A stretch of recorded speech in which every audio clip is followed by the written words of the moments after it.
Players develop themselves. Coaches develop themselves as well. Now, of course, there's formal education through the coaching courses. You know, you have UEFA, FA, USSF, and United Soccer Coaches Association. That was formerly NSCAA. That is good, and that can add a lot of confidence to a young coach. I got my E license when I was 18. I got my D license when I was 19. Looking back, I think that I got my D license way too early. I wasn't ready. I wasn't prepared. I was always a coach that I wanted to get my A license. I wanted to get my A license. But if you're not enough without it, you'll never be enough with it. When I was younger, when I had my E and my D already, I wanted to always coach high school soccer and college soccer and pro soccer.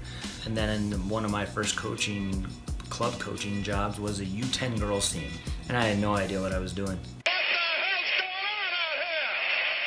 on out here? We got a director of coaching who was phenomenal, who had just came from Vardar and was one of the best coaches in the state at developing youth players. I ended up going to every single one of his sessions that I could and went and watched.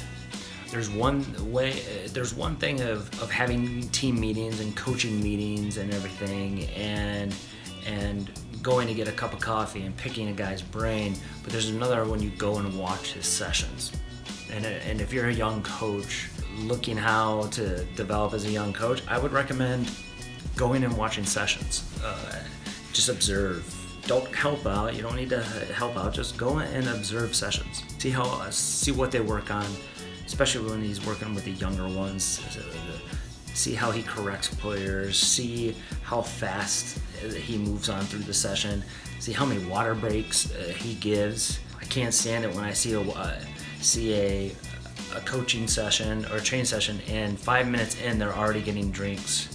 It just doesn't make sense to me. And that's what I call high-quality tools. Really evaluate. I became a really good trainer, or my training sessions got way better. Then that director of coaching came and watched me coach a game, and I was miserable. I didn't know how hard I could push kids.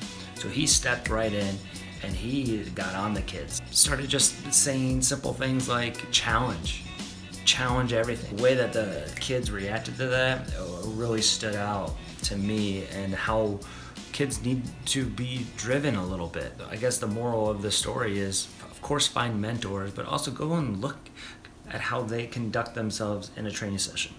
Go and see what they work on, and really take notes and be a sponge. Be an absolute sponge. You'll become a much better coach. Of course, formal licensing is very, very important. And after I had the experience and I went to Detroit Country Day and worked with legends, and it wasn't until I got my NSCAA national diploma when I really started to feel like, okay, I came back from that, and coaches could really see a difference in me and just in my confidence during a session. When I worked at University of Detroit, the head men's coach had just gotten back from his A license, and I said, how was it? And he's like, the A license doesn't make me a better coach. And it's absolutely true. I've seen one of the best youth developers of talent with only a D license, and I've seen some very shocking things from A license coach. So don't chase the licenses, chase the guys that are hungry, chase the guys that love the game, learn the game, and that will help you. But if you're a young coach, be a sponge, learn different techniques, learn from as many different people as you can. Don't have one mentor. If you only have one mentor, you're gonna end up failing. You're gonna end up trying to do everything the way that they do.